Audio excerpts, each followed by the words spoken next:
हमें समझने की जरूरत है। चाहे वो भारत का कोई समुदाय का भाई हो, उसके प्राण जो होते हैं उसकी अपनी संस्कृति के इतिहास के मूल्यों में बसता है। और जब तक आप इस बात को नहीं समझोगे कि आर भैया हमारा जो धर्म है वो हमारा मूल धर्म कहलाता है, और हमारे समाज का जो प्राण है वो उसके इतिहासों के पन्नों में बसता है। जिस समाज का इतिहास नहीं होता है, उसकी अपनी संस्कृति नहीं होती है, या उसकी संस्कृति अगर किसी भी प्रकार से नष्ट हो जाए तो वह समाज निर्जीव हो जाता है, निर्जीव हो जाता है। और वही कारण आज भारतीय आदिवासी समाज, गौड़ समुदाय के लोग निर्जीव हैं, ऊर्जाहीन हैं, गौड़ी धर्म के रहस्य को जानने में आप 0% हैं। मैंने इस धर्म को जन जन तक पहुंचाने में 25 साल तो गुजार दिया, और अभी भी मैं देख रहा हूं कि मेरे समाज में अभी अंधकार हटा नहीं है। जबकि हमारे लोगों को अपने धर्म को जानना चाहिए, समझना चाहिए।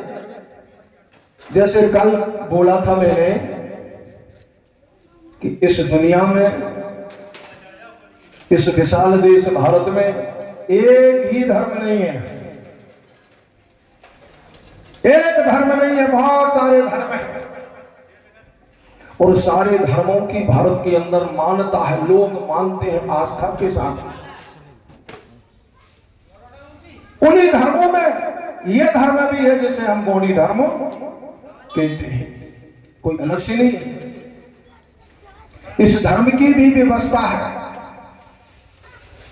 इस धर्म का भी इतिहास है, इस धर्म के रीति और नीति भी है।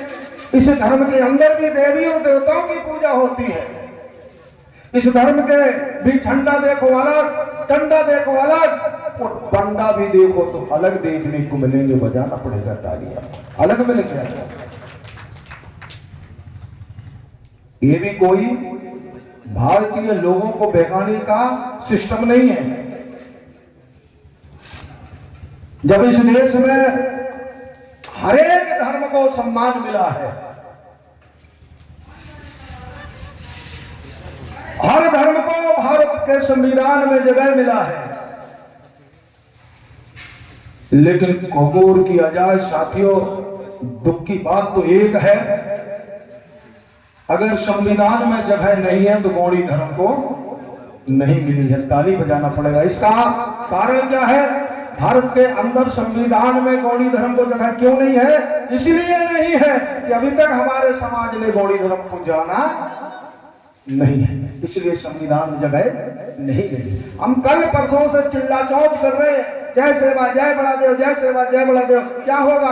तब तक तो लोगों ने खेल खेल लिए, इतिहासों में उन्होंने अपना धर्म को दर्ज करा लिए, भाषा को मान्यता दिला लिए। ना तुम्हारी भाषा तुम्हारे हाथ में है, ना तुम्हारा धर्म तुम्हारे हाथ में है। तुम तो तेरे मेरे पीछे लगते रहे, सो अभी भी भाग रहे हैं आप लोग। इसलिए इतनी सारी बातों को मैं आपके सामने रख रहा हूं कि आपको समझना पड़ेगा, ये कोई नई चीज नहीं है। कहते हैं अगर इस देश में या इस लोक में अगर कोई धर्म था और है तो वो है गौड़ी धर्म, और गौड़ी धर्म से सारे धर्म जिंदा पाए जा रहे हैं। ताली बजाना पड़े। आज जिंदा है, आपके गौड़ी धर्म के कारण सारे धर्म जिंदा है, और वही धर्म धीरे धीरे खत्म होने जा रहे हैं। तो पता क्या होगा इसके आगे? अगर गौड़ी धर्म वास्तविक अगर खत्म होता है तो आपको पता है कि आज के हजारों हजारों साल पहले एक महाप्रलय हुआ था, जिस महाप्रलय में धरती जलमग्न हो गई थी। अगर वैसे ही लाना चाहते तो कोई टेंशन वाली बात नहीं है। आप लोग अपने धर्म को भूल जाओ, बड़ादेव की पूजा पाठ खत्म कर दो, मानना खत्म कर दो, तो आखिरी में परिणाम तो धरती के सारे जीवों को भुगतना पड़ेगा। इसमें फिर से महाप्रलय आ सकता है, ये बिल्कुल परफेक्ट समझ लीजिए आप लोग। क्योंकि अगर गौड़ी धर्म जो है प्रकृति धर्म है, प्रकृति को संतुलित अगर बनाने वाला अगर कोई धर्म है तो वो है गौड़ी धर्म। तो गौड़ी धर्म आज हम सबको जरूरत है। साथियों चलिए अब आगे हम आपको ले चलते हैं। कहां ले चलते हैं, ध्यान से सुनेंगे आप। हमारे गुरु ने कहा, एकोया टूरा पति सजो तोनी लिंगो ना मंत्र सुमरे किम। भैया ये आपकी भाषा में बोल रहा हूं मैं, और आपकी भाषा से मुझे पता है कि हमारा समाज कोसों दूर नजर आ रहा है। दूसरों की भाषा से हम बहुत परिचित हैं, लेकिन आपकी स्वयं की जो भाषा है जिसे पारसी कहते हैं, ये आपकी भाषा है। देश में जितनी भाषाएं, लोगों की अपनी अपनी भाषा है। इसी प्रकार हमारी भाषा में क्या कहा जा रहा है, ए कोया टूड़ा बती सुन तोनी लिंगो ना मंत्र सुमरे किम। और हिंगे लूट नीवा आय लाता खिलाफ दे ताना जंग किम। हिनो आते नीमा मुरे माई की अरे करो असिकून जगे मामे। नीर तंगा और लूट किए ना नीवा बदलते राज की में। ये हमारे आचार्य मोतीराम कंगाली जी आपके लिए कह रहे हैं। किस लिए? इसलिए कह रहे हैं, हिंदी में आपको बताऊं। ए कोया वंशीय पुत्र क्यों सोया पड़ा है, माने दादा कंगाली जी आपके लिए बोल रहे हैं। ए कोया टूरावती सुन तोनी, ए कोया वंशी पुत्र क्यों सोया पड़ा है। लिंगों के मंत्र को जाप कर लिंगो लूट निवाय लता खिलाफ ताना जंग किम। लिंगो के मंत्रों सुमरन किम। यह सरेआम तेरी लूट हो रही है और तू सोया है। कौन सी बुद्धिमानी है आपके पास, विचार करिए। उसके खिलाफ तू जंग कर और निर्मल होने से तेरा अंत हो जाएगा। अगर तू निर्बल होगा तो तेरा अंत हो जाएगा। सबल होकर तू जीना सीख, सबल हो, निर्बल मत हो। अर्थी निकाल उस लूट करने वालों का और अपने वतन में राज करना सीख। ये हमारे आचार्य मोतीराम कंगाली जी कह रहे हैं। ताली बजाना पड़ेगा साथियों। इस प्रकार से साथियों में आप लोगों से इस समझाने का प्रयास कर रहा हूं, उसको समझने का प्रयास करिएगा, जानिए और समझिएगा। जैसे कि अभी मैंने कहा ना कि ये मुंदसूल सर्री जिस शंभू ने इस धरातल पर लाया, उस समय इस धरातल पर धर्म के नाम की कोई चीज नहीं थी। अगर मैं यूं कह दूं तो लगेगा लोगों के गुरु जी क्या बोल रहे हैं। यानी जो जितने धर्म आए हैं इस देश में सब बाहरी व्यवस्था है, यहाँ की भारतीय मूल व्यवस्था नहीं है। ताली बजाना पड़ेगा मेरे भैया। यहाँ की मूल व्यवस्था नहीं है, यहाँ की मूल व्यवस्था है गौड़ी धर्म। इस देश की व्यवस्था है मूल गौड़ी धर्म, मूल व्यवस्था गौड़ी धर्म। बाकी धर्म जो आए सब बाहर से आए हैं, बाहर से। और मेरे पास तो वो भी प्रमाण है कि किसने लेके आया, वो भी आपके सामने रख सकता हूं।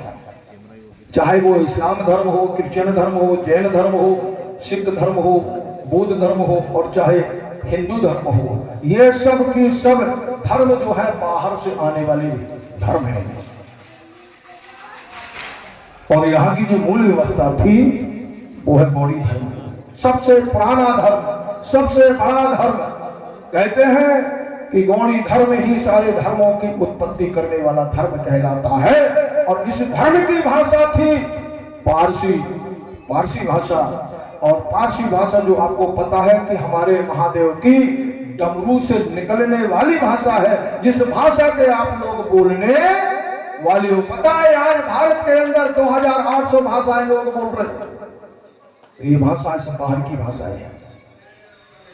और इसी वजह से भारत के संविधान में तुम्हारे धर्म के लिए जगह नहीं है, तुम्हारी भाषा के लिए संविधान में जगह नहीं है। क्यों नहीं है?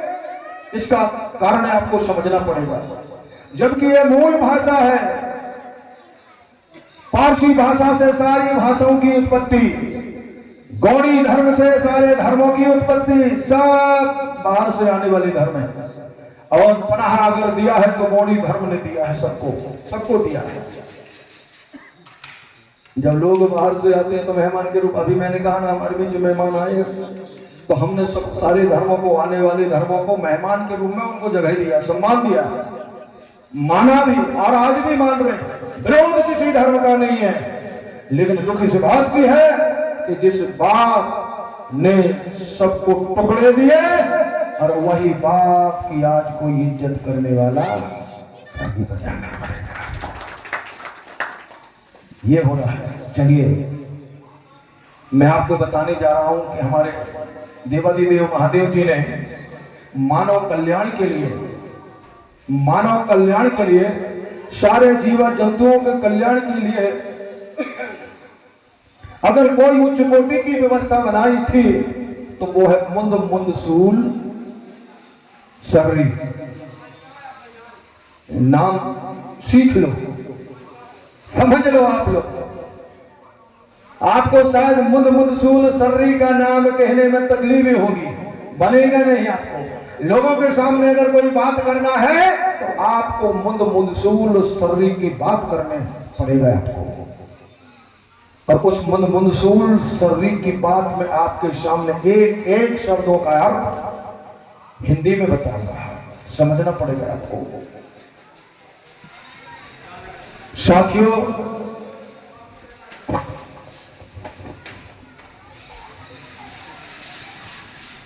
हमारे शंभु महादेव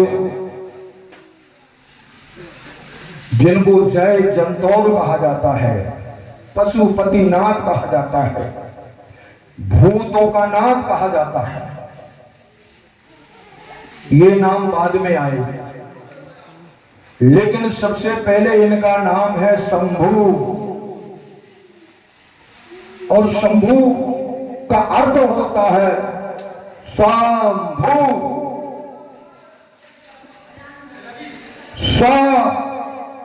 बॉडी में श्रृंगार कहते हैं, सायुंग कहते हैं। समझना है, थोड़ा समझिए, शंभु का अर्थ समझिए। सायुंग गौड़ी शब्द है। और इसका अगर हम हिंदी में जानेंगे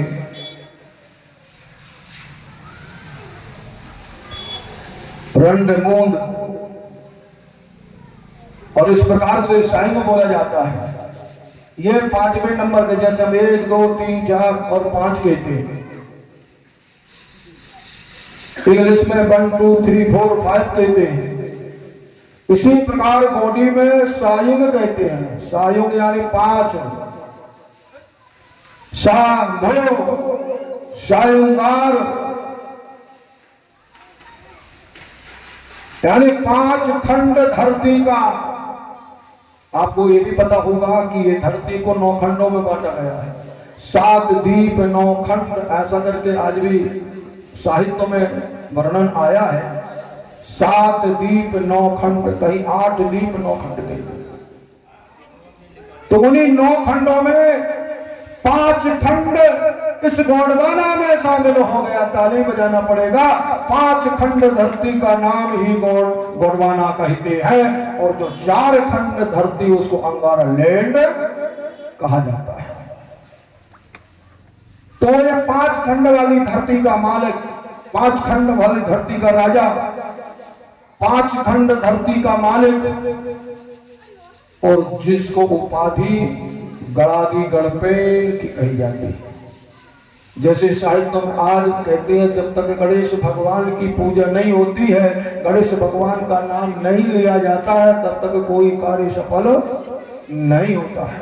लेकिन पता है उसी गणेश भगवान के बाप को ही गणादि गणपेन कहा गया है। शंकर भगवान को गणादि गणपेन माने यहाँ के मुखिया, जैसे अपने आपके भारत के मुखिया प्रधानमंत्री, ऐसे इस पंचखंड धरती का मुखिया को गणादि गणपेन कहते हैं। और वही गणादि गणपेन कौन है जिसे हम शंभू कहते हैं। उसी शंभू ने जब इनको 5 खंड धरती का अधिकार मिला, तो अधिकार मिलने के बाद शंभू को चाहे आज पंच हो, सरपंच हो, विधायक जी हो, कलेक्टर साहब हो, अन्य कोई भी प्रतिनिधि हो, उनके अपने क्षेत्र में उनका पूर्ण अधिकार भी होता है और उनकी सोच भी होती है कि मेरे क्षेत्र में, मेरे गांव में विकास होना चाहिए, सभी लोग सुखी रहें, ऐसा उनका अपना विचार होता है। इसी उद्देश्य से शंभू जब पंचखंड धरती के मालिक बने, राजा बने, तो उनका अपना सोच रहा कि सभी जीवों का संध्या होना चाहिए, यानी कि कल्याण होना चाहिए, सभी का विकास होना चाहिए, सभी लोग अच्छे सुखी रहे। इस उद्देश्य से शंभू ने बहुत मेहनत करके और सभी के कल्याण के लिए ये व्यवस्था बनाया, जिस व्यवस्था को क्या कहते हैं? मुंदसूल सर्री। क्या कहा गया? मुंदसूल सर्री। जब ये मुंदसूल सर्री नहीं थी उस समय, उस जमाने में सारे मानव जो थे, जंगल के जानवर और मानव में कोई अंतर नहीं था। सब जंगलों की जानवरों की तरह अपना जीवन यापन करते थे। अरे भैया उस समय ना तो कपड़े थे, लोग सब नग्न रहा करते थे। उस समय खाने की व्यवस्था नहीं थी, लोग एक दूसरे को मार करके अपना पेट भरा करते थे। घर मकान गांव नगर शहर ये कुछ नहीं था। लोग उस समय झाड़ों के नीचे, कंदराओं में, पत्थरों के नीचे रहा करते थे। उस समय ऐसी दुख की घड़ी में शंभू ने सारे जीव प्राणियों के कल्याण के लिए ये व्यवस्था बनाई, जिस व्यवस्था को मुंदसूल सर्री कहते हैं। तो सुनिए आप लोग, वो मुंदसूल सर्री क्या है, जिसे मुंदसूल सर्री बोलेंगे तो 3 शब्द आते हैं मेरे भाई, बड़े ध्यान से सुनेंगे। जिसे त्रिशूल मार्ग कहा जाता है। शंभू ने मुंदसूल सर्री को तैयार किया, उसी के वास्ते शंभू ने त्रिशूल धारण किया। त्रिशूल में भी 3 सूल होते हैं। आपके अपने जीवन में भी 3 संस्कार होते हैं। आपके अपने जीवन में भी 3 शक्तियां हुआ करती हैं, शारीरिक, मानसिक, बौद्धिक। इसी प्रकार जीवन को संचालन करने के लिए जन्म संस्कार, विवाह संस्कार, मृत्यु संस्कार, 3 संस्कार मुख्य बताए हैं। इसी प्रकार शंभू ने मुंदसूल सर्री का आविष्कार किया और उसी के कारण शंभू ने त्रिशूल को धारण किया। और त्रिशूल का यही मतलब होता है 3 सूल वाला, 3 सूल वाला। और इसी 3 सूल वाला अर्थात त्रिशूल के तरह गौड़ी धर्म के भी 3 मार्ग बताए गए। 3 मार्ग हैं गौड़ी धर्म। चलिए आपको मुंदसूल सर्री के बारे में समझना होगा, क्योंकि कल शिवरात्रि का पर्व आ रहा है। कल हमें शिवरात्रि के बारे में जानना है बहुत अच्छे तरीके से। लोग शिवरात्रि क्यों मनाते हैं, शिवरात्रि के पीछे रहस्य क्या है, और आखिर इसी शंभू के नाम से महाशिव रात्रि कहते हैं। महाशिव रात्रि,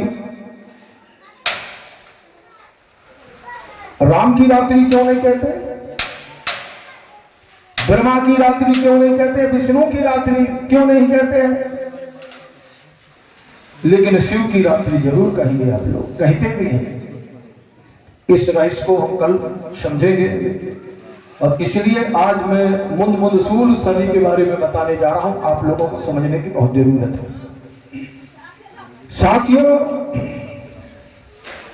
ये मैं गौड़ी में भी बताऊंगा आपके लिए, हिंदी में भी बताऊंगा, ताकि आप लोगों को समझ में आना चाहिए।